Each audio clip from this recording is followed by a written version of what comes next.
Hi, everyone. We are Group E, and we chose to spotlight understanding communication process and cultural context. To illustrate this, the communication process involves several steps to ensure information is exchanged and understood correctly between people. Diving deeper in the communication process, we have firstly the sender, which is the person or group initiating the message. Secondly, we have encoding, which involves the sender translating thoughts into words, gestures, or symbols.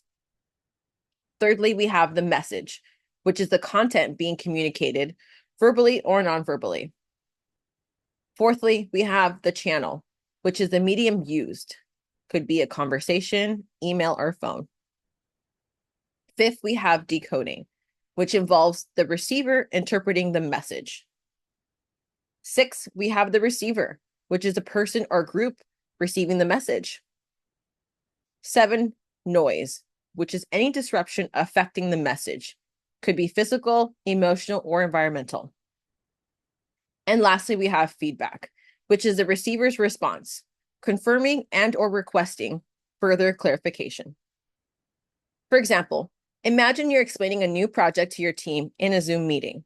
You choose your words carefully, encoding, and share your message verbally, message, through Zoom, the channel. The team listens, receives, and interprets, decodes your message, giving feedback by nodding or asking questions. However, background noise or misunderstandings, noise, can disrupt communication, requiring clarification. For instance, in low context cultures, people communicate directly and explicitly, focusing on the words themselves rather than nonverbal cues. Countries like Germany, Switzerland, and the United States follow this approach. For example, in a business meeting, Americans may find silence uncomfortable and interpret it as disinterest. However, in high context cultures, communication relies on nonverbal cues, tone, and context, rather than just words. People read between the lines, focusing on body language and social status. Countries like China, Korea, and Japan follow this approach. For example, in Japan, silence can be meaningful as it is often a sign of respect. It's important to note when doing business across cultures, it's key to understand their norms.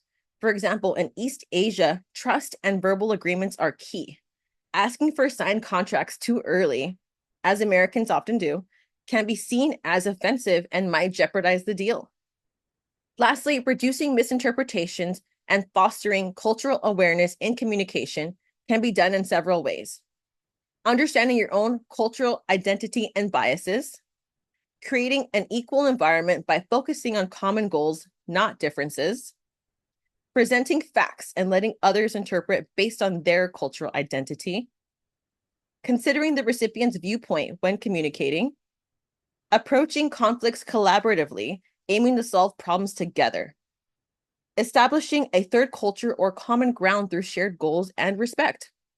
Lastly, maintaining this common ground by reinforcing shared objectives and adapting to communication preferences. Thank you for listening.